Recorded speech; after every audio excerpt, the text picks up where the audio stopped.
안녕하세요. 음악소명가 가치입니다. 2021년 하반기에 제가 가장 기대했던 걸그룹 오디션 방송이 하나 새로 시작을 하는데요. 그것은 MBC에서 방영하는 방과후 설렘이라는 방송입니다. 같이. 방송은 11월에 방송 예정이고 저번 주부터 등교전 망설임이란 이름으로 약 2달간 프리퀄 방송을 주 2회 내보내고 있습니다. 지금 이 영상은 네이버 TV 그리고 유튜브 채널에 무료로 공개가 되고 있는데요. 모집자들을 6월 한 달 동안 받았는데 당시 시기가 좀 비슷했던 걸스플래닛 999에 비해서 참가자가 무려 8배나 많았다고 합니다. 물론 직접적인 비교는 조금 힘든데요. 이 방과후 설렘은 일단 MBC라는 공중파가 하는 방송이니까 무게감이 있고, 최근에 MBC가 오디션 방송을 안 했기 때문에 굉장히 많은 투자를 했다는 소문이 먼저 돌았고, 그리고 결정적으로 참가 조건이 좀 많이 달라서 방과후 설렘에 많이 몰릴 수밖에 없는 분위기긴 했어요. 방과후 설렘은 나이대별로 나눠서 경쟁을 시키는 프로그램이라서 나이대별로 지원자들이 많았고 참가 조건도 훨씬 너프했거든요. 근데 프로듀스는 뭐 전체가 하나로 경쟁하는 시스템이고 참가 조건도 조금 더 상향돼 있고, 그리고 결정적으로 걸스플래닛은 이제 중국인, 일본인, 한국인을 똑같은 쿼터별로 모집을 했는데 그것에 대해서 좀 부담감을 느끼는 분들이 많았기 때문에 방과후 설렘도 뭐 외국인도 자유롭게 참가하는 조건이었지만 아무래도 같은 비슷한 시기에 모집을 했기 때문에 외국인들은 걸스플래닛에 다수가 참가했기 때문에 방과후 설렘은 한국인들이 많이 참가를 해서 이제 한국인 참가자들은 좀 더 부담이 덜했던 거죠. 그래서 방과후 설렘은 애초에 외국인 참가자가 얼마나 있었는지 모르지만 제가 듣기로 굉장히 적었다고 들었고, 지금 본방 전 트레이닝 기간에도 외국인 참가자가 4명인가 정도로 적은 걸로 알고 있어요. 어쨌든 오늘 방과후 설렘 그리고 지금 프리퀄 방송인 등교전 망설임에 대해서 제가 좀 요약해서 설명을 해보려고 합니다. 제가 이거를 굉장히 기대하고 원하던 방송이거든요. 그 이유에 대해서도 좀 말씀을 드려보도록 하겠습니다. 많은 제작진들과 엔터테이너먼트 방송 관계자들이 오디션 방송이 너무 많다는 걸 인지하고 있어요. 근데 기획사 오디션을 통해서 데뷔시키는 것보다 오디션 방송이 굉장히 유리하다는 것도 알고 있어서 계속 오디션을 하지만 뭔가 새로운 방식을 해야 된다 라는 약간 강박관념이 모두 다 있거든요. 그래서 저도 계속 새로운 오디션에 대한 아이디어를 내고 있는데요. 이 방과후 설렘은 확실히 좀 출발은 다른 모습이에요. 그래서 제가 특징을 크게 4가지로 구분을 해보았습니다. 먼저 특징 1, 방과후 설렘은 1학년, 2학년, 3학년, 4학년이라고 학년을 구분해서 경쟁을 하고 있습니다. 이 학년은 나이로 구분이 되는 건데요. 1학년은 14세까지, 2학년은 16세까지, 3학년은 18세까지, 4학년은 그 이상, 이렇게 분류가 되어 있고요. 방과후 설렘에서는 이 학년별로 경쟁을 합니다. 뭐 최종 라운드에선 전체가 다 경쟁을 같이 할 수 있겠지만 지금 기획 단계에서의 시스템으로 봤을 때는 아예 학년별로 쿼터제를 둬서 멤버들을 뽑으려고 하는 것 같아요. 그 학년마다 중요한 실력 그리고 캐릭터가 다르기 때문에 그 친구들을 모아서 한 팀을 만들려는 것 같아요. 그러니까 사실 요 어린 성장기 나이에는 학년에 따라서 경험과 실력의 차이가 크죠. 몇 개월, 1년, 2년에 따라서. 근데 그 친구들을 다 모아서 경쟁하다 보면은 당연히 연습을 오래 한 친구들이 유리한데 그것을 나이대별로 구분을 해서 경쟁을 시키니까 참가자들도 부담이 덜하고 뭔가 기존 방송보다는 다른 면이 생길 수도 있겠죠. 물론 여기에서 너무 어린 친구들에게 쿼터를 정해놓고 뽑으면은 거기서 뭔가 실력이 부족한 친구들이 나올 수도 있지만 그 친구들은 성장형 아이돌로서 지켜보는 재미도 있을 수 있기 때문에 저는 일단 좋은 시스템이라고 생각합니다. 자, 그리고 특징 2번째입니다. 제가 이거 계속 말하던 건데요. 최근에 라우드 방송을 리뷰할 때도 얘기했고 더 퍼스트를 얘기할 때도 이야기했었는데요.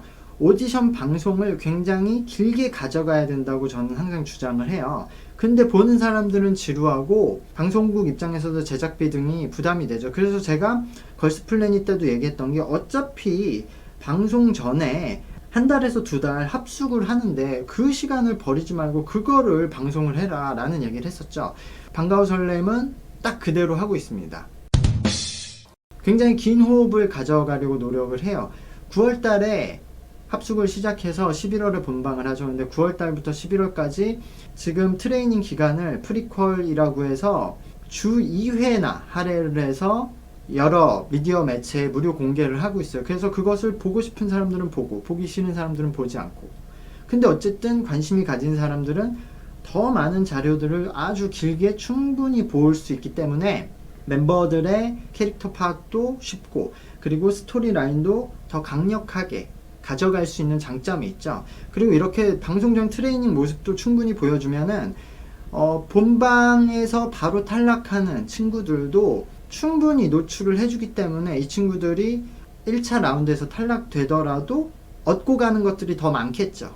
다른 방송들은 1차 라운드에서 탈락하면은 금세 잊혀지고 나가서 바로 탈락했다는 이미지만 가지고 있게 되는데, 이 방송에서는 어쨌든 2달 동안 프리퀄 영상이 충분히 공개되었기 때문에 이런 참가자들의 배려들이 확실히 보이는 방송입니다. 자, 특징 세 번째인데요. 이것도 제가 항상 얘기하는 건데, 참가하는 트레이너들이 진짜 트레이닝을 해야 된다고 생각해요. 제가 리뷰하면서 트레이너들을 충분히 저도 이해를 하고 그분들이 하고 싶어도 그 제약이 많아서 할 수 없다는 걸 전 충분히 이해를 해요. 근데 아무리 방송이라고 해도 그냥 유명한 트레이너들, 뭐 가수, 유명한 연예인들이 나와서 방송 딱 1시간 듣고 빠지고 뒤에서 진짜 트레이너 선생님들이 가르쳐주고 이런 식으로 방송하는 시대는 지났다. 지금 뭐 유튜브 시대고 1인 미디어 시대인데. 근데 요 방과후 설렘은 그 양쪽을 다 배려는 하고 있어요. 지금 트레이너 참가진들을 보면은 리사님, 영진님, 아이키님, 권재준님, 한혜님 뭐 이런 식으로 나오고 있거든요. 근데 리사님은 굉장히 뮤지컬 쪽에서 유명하신 실력파 가수세요.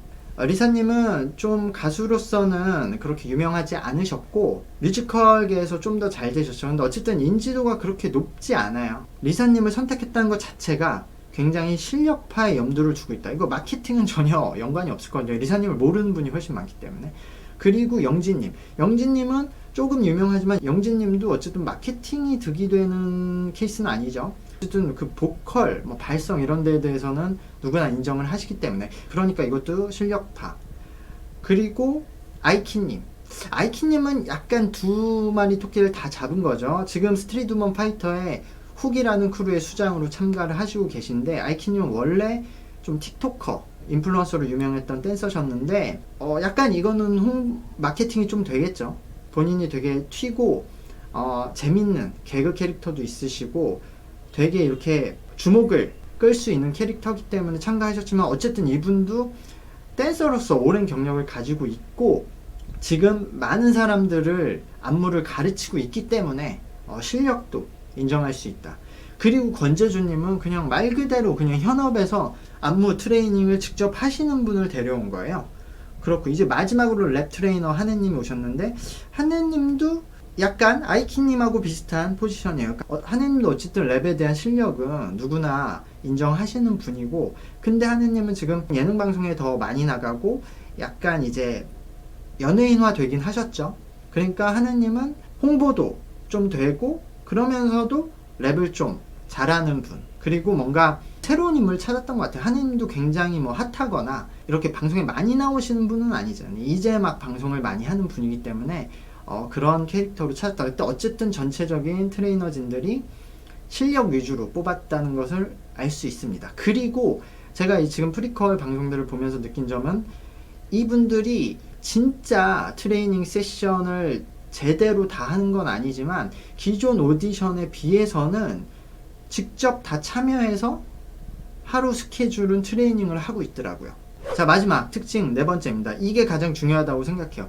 제가 방송가를 뭐 이렇게 주변을 떠돌면서 많은 제 아이디어를 얘기하고 뭐 주창하는 게 있는데, 제가 몇 년 전부터 이런 사업을 하면 좋겠다고 말을 하고 다녔어요. 뭐냐면은 연예인, 특히 아이돌 뭐 이런 분들을 전문적으로 심리 상담해주는 병원 같은 상담소 이런 운영. 제가 현장에서 보면은 진짜 연예인들이 되고 나서 고통을 받는 사람들이 많아요. 제가 예전에 방송에 이 얘기도 했었거든요.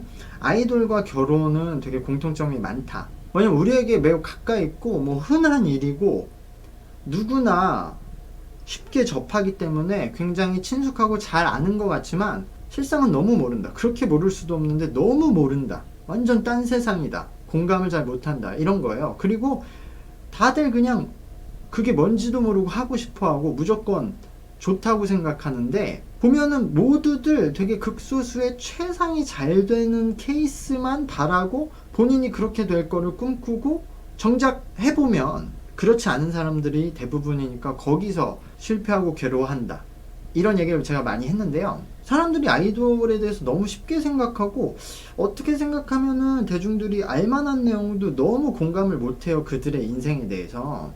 그래서 저는 이런 부분을 대중들한테 알려서 그런 좀 공감대를 형성을 해야 되고, 또 그런 연예인들하고 아이돌을 전문적으로 심리를 상담하고 케어해주는 상담소가 있어야 된다라고 생각을 한 거예요.